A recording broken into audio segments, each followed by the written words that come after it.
that are here that are English speaking. So here we are today at the movement for the respect of democracy in Senegal that has brought several parties, political parties, members of parliament, former leaders, social justice organizations that are here today to stand up and say that we want to defend our democracy.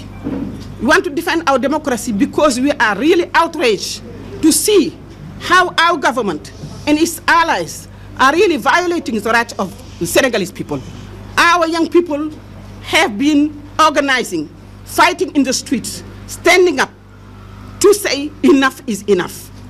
The government of Senegal has hired militia people that have armed, that have organized, that are in the street, harassing people, beating up young people, up to even, we have lost lives. Several people have lost lives, several young people have died, and we say that this is not us. This is not Senegal. We want this to stop. We want the government to really go back to the rule of law. This is how we are governed. We want the government to allow us to march and demonstrate peacefully in the street. We are not able to do that. This is part of it. This is in our constitution. Our right to organize, our right to demonstrate, our right to say that we are unhappy is something that is in our constitution. We are saying that this is the young people that have been stealing, taking food, sugar, small items, because they're doing that because they are hungry.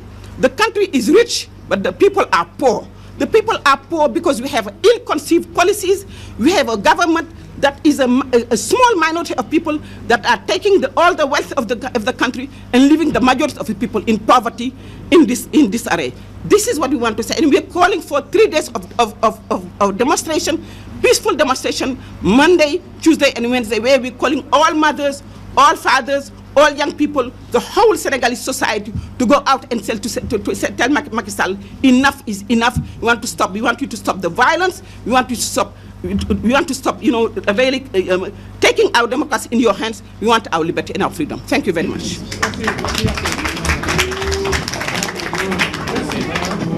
Mesdames et messieurs, si vous le permettez, nous allons vous laisser poser quelques questions à Madame Yacine Fall, Madame Fatou Diop-Blondin et aussi aux autres membres du mouvement. Mais avant cela, je voudrais porter à votre attention cette information aussi importante que tout ce que nous venons de dire.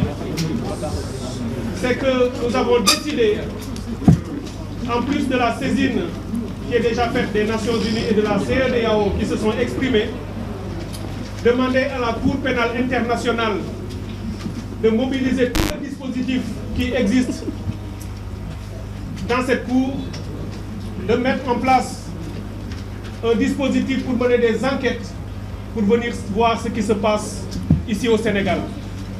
Nous ne sommes plus loin des crimes contre l'humanité. Au moment où nous vous parlons, 4 jeunes ont déjà perdu la vie à Bignona. Aujourd'hui, un autre est tombé à Diaoubé, abattu par des forces. Nous ne savons pas encore qui l'a fait, mais nous voulons simplement que l'État, les institutions, la Cour pénale internationale et tout le monde se mettent en avant, parce que ceux qui viennent rentrer en étant des forces de l'ordre sénégalaises qui reçoivent de l'ordre ou leurs autorisations des structures de l'État ne devraient pas traiter le peuple sénégalais de cette manière-là. Nous leur demandons de venir. Nous avons déjà mis en place tout ce qu'il faut pour les saisir formellement par une lettre, et nous demandons à toute la communauté nationale et internationale également à poursuivre ce qui est en train de se faire. Parce que Bignona aujourd'hui, il nous est revenu que des jeunes, des forces de sécurité sont rentrés dans les maisons pour chasser des enfants et les arrêtant même dans les familles et dans les concessions pour les amener on ne sait pas encore où. Alors le Sénégal n'a jamais connu ce genre de situation. Et faire cela au sud du Sénégal, sachant ce qui s'y passe depuis de nombreuses années, cela est totalement inacceptable et peut ébranler les fondements de notre République et de notre nation. Le Sénégal est un et indivisible. Nous ne laisserons pas Macky Sall et Benno Bokk Yakaar créer une guerre civile factice, tuer les gens, aller dans le sud, commettre des forfaits et parler de patronyme et d'ethnie ou autre chose. Cela est totalement inacceptable et nous voulons attirer l'attention de tout le monde pour leur dire qu'on ne l'acceptera pas et le peuple